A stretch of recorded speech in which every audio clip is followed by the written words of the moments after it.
Wonderful to have you back in the garage, ladies and gentlemen. Thank you for joining us in the Court of Public Opinion. Pete's here and Gary's here. Hi there. Good. Nice and chilly still. Spring is only days away. Only days away. It's funny how the media latches onto things, isn't it? They're going to be in their bonnet. The Prime Minister has a lot more to answer for than the silly Melon-Gate thing. And last week it was everywhere. The cartoonists, the front page, the whole shebang. Melon-Gate. Oh, really? Let's move on. A diversion. Smokescreen, that sort of thing. It's the anniversary today, August the 18th, of the Battle of Long Tan. It's also the day that honours all those who served in the Vietnam War. This engagement took place on a rubber plantation, not Long Tan, but it was near Long Tan in Phuoc Toi province. 108 Anzac soldiers from Delta Company, 6 RAR, fought against an estimated 2,500 Viet Cong and North Vietnamese regular troops. The Australians were hopelessly outnumbered. The battle lasted about 3.5 hours in heavy monsoonal rain. It must have been hell.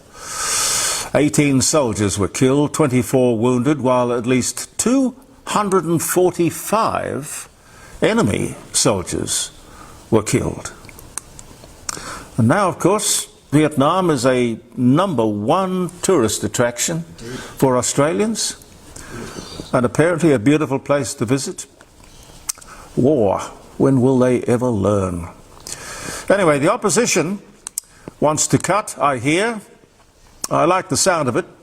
They want to cut the building code from 2,000 pages to 80 pages. How did it get to be 2,000 pages? Is it that we have a bureaucracy and they simply have to find something to do, and the obvious thing to do is to make things more complicated and therefore more expensive? I would agree that we should go through every unnecessary page of every bureaucratic bill or law and bring it down to a sensible, understandable, affordable, logical, reasonable verbiage, and get rid of the garbage. Just imagine the fun we could have with the 17,000 pages of tax law that we have to live with. I wonder if anyone has ever read No way. the 17,000 pages of tax law. 100 metro service stations closed for selling illicit tobacco. I wonder why they chose to pick on service stations. I would have imagined that most popular purchase point would be the mini tobacconist that exists in the streets of many suburbs and across the nation in most of our cities. You can just walk in and you can buy illicit cigarettes. Illicit, by that I mean the ones on which they have not paid the excise. Why would people pay $60 when they can pay $12? All about the tax. Follow the money. I mean, $12 is bad enough, but people clearly they're not making any excise out of it, are they? And people are still smoking. Smoking's going up. We're having a look at what we can do about the NDIS. We're having a look at what we can do about the NDIS. By that, I think the Minister, Jenny McAllister, means the fraud and waste. Yes, she says, NDIS fraud might be something we look at. Might be something we look at? I couldn't believe it. NDIS fraud might be something. Well, like all the other ministers for the NDIS, she should take ministerial responsibility. None of them have, mind you. They've got to take responsibility for the whole disaster, for the outrageous fraud that has gone on non-stop for at least the last 10 years, possibly 13 years. I've known about it and been talking about it for 10. And if I knew about it, why didn't the government? And believe me, I'll go on talking about it. The fraud, the outrageous explosion of costs, the thought that something like that could be put together without any thought as to what it would cost. To know full well that there was no such other organisation in any other country in the world without asking why? What do you think? I mean, a little research would have fixed the problem. You know, don't go there. 13 years ago, I firmly believe that Labour, Julia Gillard, knew it would lose the election and it wanted to leave a couple of landmines, booby traps, for the Liberal Party. Things that if they tried to change, they would look bad. Yeah. You can't give people things and then take things away. No. Labour's very good at politics and wasting money. So they came up with the NDIS and the NBN, both unfunded, unbudgeted and unaffordable. Perfect. Look, believe me, a lot of people are helped with the NDIS. A lot of people depend on the NDIS. A lot of people have defrauded and continue to defraud the NDIS. I'm not saying that there aren't things here that are really worthwhile. It's simply what's affordable and sustainable. The government should prioritise and budget. But everything has to be done within the realms of financial possibility and reality. Jenny McAllister, the Minister, appearing on the Insiders, kept referring to the NDIS as growing, and growing far too quickly. Well, I'm surprised David Spears didn't ask a simple question: why? Why is it growing? We're not increasing the number of disabled people at the rate of knots. To my understanding, it's been fairly stable over the years and, in fact, over the generations. With the exception, of course, of developmental problems of kids, which seems to me to be more of a fad, an invention of pop psychology, some sort of medical adventure or misadventure or misdiagnosis. Now, I'm not a doctor, but I would have thought if the NDIS is growing, it's the fault of over-servicing. Over-servicing. The Minister went on to say, they won't be doing anything until 2028 anyway. Pointing out that they, the government, have plenty of time. Minister, you do not have time. This is a millstone around the neck of every taxpayer in the country. You may think you have time, but I'm sorry, we just don't have the money. She says, we believe the NDIS should be sustainable. My God. Listen, lady, it must be sustainable. Do you get me? It must be sustainable. And if it's not sustainable, who's to blame? The Minister. Ministerial responsibility. Do your job. Back when the Productivity Commission and the Labour government were planning the NDIS, they thought, well, when questioned, maybe on the back of an envelope, $13 billion a year. It didn't take too long before it started to grow up between $15 and $20 billion a year, till now, when it's costing $50 billion a year, $100 billion by 2030. These people are not business people, they're not managers, and still they don't take responsibility. And they reckon they've got time to fix it. Well, I don't think so. When Bill Shorten, the then Minister, said the NDIS is out of control and in the hands of organised crime, and still the Labour government did nothing, as far as I'm concerned, you don't have time, you're out of time, and you're out of excuses. And the idea of moving kids with developmental problems off into some other bureaucracy called Thriving Kids, it's still taxpayers' money. Take it out of that bucket, put it in there. You don't think we're going to notice? Yet another organisation who may or may not be any better at picking up fraud and controlling waste. I suspect we'll just get more of the same in a different place. But I suppose what you're doing is you're buying time. And yes, you're doing it with our money. Very good, if you can get away with it. If you can. What else is around? The Islamic terrorist attack at Bondi was absolutely horrible, terrible, shocking, and certainly a wake-up call. But nothing to do with gun laws. It would have a lot to do with immigration and what goes on in the mosques around Western Sydney. By that I mean the hate preachers who somehow got into this country and are allowed week after week after week to preach their hatred of Jews and Christians. Some action in these areas I can understand. But it all turned around very quickly to be another excuse for the socialists to try and ban guns. Legal guns. Nothing about illegal guns, which are the real problem. Now, New South Wales has announced that it is going along with the federal government on these new gun laws. It's the only one so far. I was trying to think of just some sort of analogy. It's rather like a migrant who commits a crime, and the government runs along and says, all people from this country are going to be treated as though he or she was also a criminal. But probably a better analogy would be, if a motorcycle was used as a lethal weapon, which of course it can be, a stupid government or one with an agenda could step in and say, all motorbikes are off the street. You can't own one. You had nothing to do with that incident, but you can't own a motorbike. The taxpayer will buy back every motorbike. You see, it's not the motorbike. It's the person on it. It's not the gun. It's the person holding it. Unless, of course, you're like Hitler and Stalin and the other great socialists of history. The first thing they want to do, and always want to do, is to disarm the general public.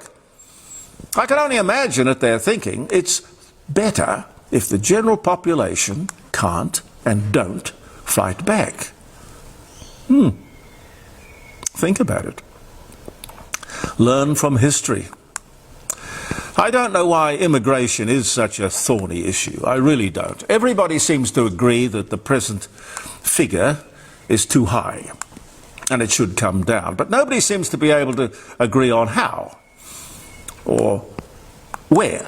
Who should bring it down? Well, to me it's very simple.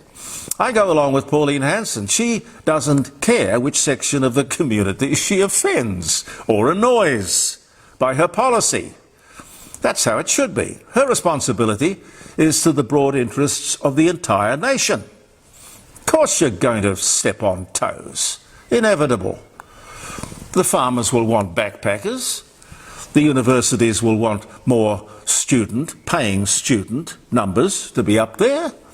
These are vested interests. You may listen, be polite, but you don't let them run the show. It's just a question of the government doing its job regardless of the lobbyists. What is in the best interests of the nation? That's the point. You know that list of no-go nations, don't you? The travel advisories say don't go to this country or don't go to that country.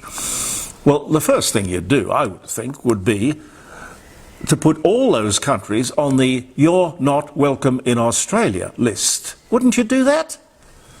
They haven't done that. They haven't. And then if you've got further dilemmas about numbers as to who's coming and who's not coming and who you want to come, share the pain around. Every visa category, and there are many, everybody has to bear a certain cut in the number of people he or she might like to have come to the country. It's fair enough. It's not what they like. It's not what they want. It is what is good for the country. It's that simple. I like to try and think of things. I'm out of time, aren't I? Yes. Well, we'll see what's happening on the day. I mentioned Lontan, the 18th. Well, speaking of battles and such like, I see on my anniversaries and dates that Caroline puts together here, August the 18th, the Battle of Britain, as well as the Battle of Lontan. 1940 was the year. Air battle known as the Hardest Day occurs. The Luftwaffe loses approximately 69 aircraft. The RAF loses 68 aircraft in one of the largest, most bitter air battles in history. 1940, August 18. Adi Dassler officially founded the athletic brand Adidas after falling out with his brother Rudolf, who went on to found the rival company called Puma. Did you know that? No idea of that. 1949 was the year. Yeah. First televised weather map was broadcast by the National Oceanic Atmospheric Administration in Washington, D.C. on this day way back in 1926.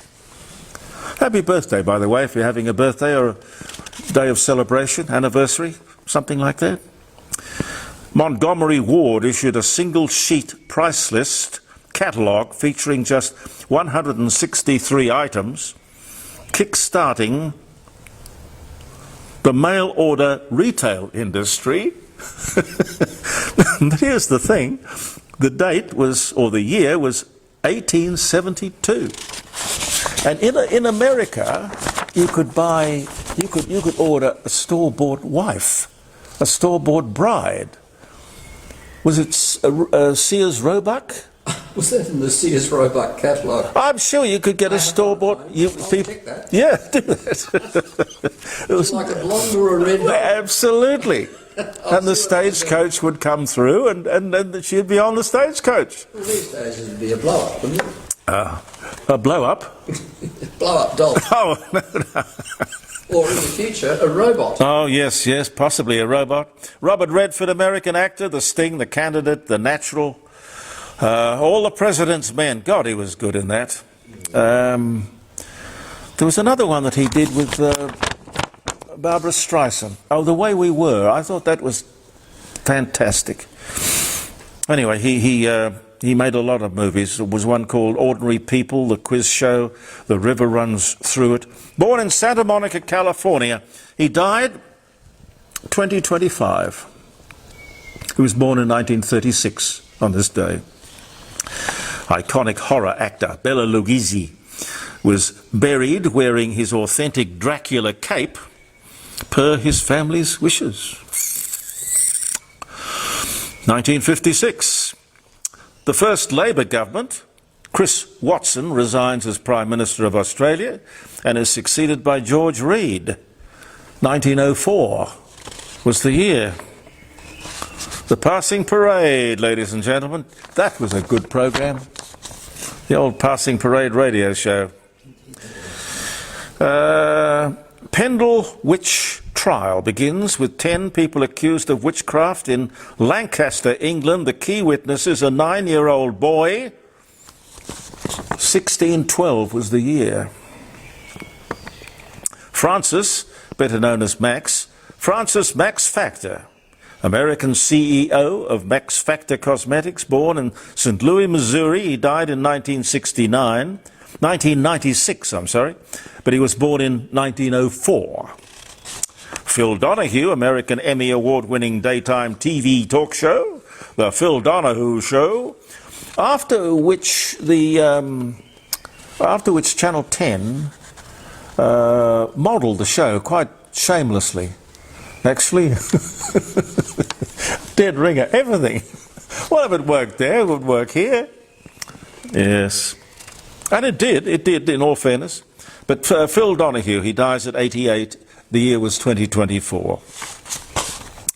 Australian mare, Winx, wins her Australasian record 26th consecutive race, renamed the Winx Stakes at Royal Randwick in Sydney, achieving her 19th Group 1 win for thoroughbreds. 2018 was the year. And she's had various foals since, but I don't know that any of them have distinguished themselves. No, but she'd be... They were very pricey, you know, if you wanted a foal. That'd be very expensive to buy. Yeah. Patrick Swayze, the American actor, Dirty Dancing, singer, songwriter. She Likes the Wind, born Houston, Texas. He died 2009, but he was born this day in 1952. And Peter, Paul and Mary released their first hit. Gee, I didn't know that was their first hit. It was a re-release of the Gonzalez, If I Had a Hammer. I didn't know that was their first hit. Well, it says, yeah, their first hit. What was his name? Trini Lopez. Trini Lopez. Yes, Trini Lopez. 1962 was the year. One more. Walter Chrysler, American automotive pioneer, the Chrysler Corporation, and a thoroughbred breeder, dies at 65. The year was 1940. But the car company went on and the building shot up. The Chrysler building. Thank you very much for being with us, ladies and gentlemen. We'll have another posting on Thursday morning, and Pete will have it there at 9 o'clock. And then on Friday we'll be around the dining room table with interesting guests. Jeremy Cordeaux livestreaming.com. Well, it's not. The address is jeremycordeaux.com. You'll find us easily. Believe in yourself. Thank you for viewing the Court of Public Opinion. Talk on Thursday. Goodbye for now.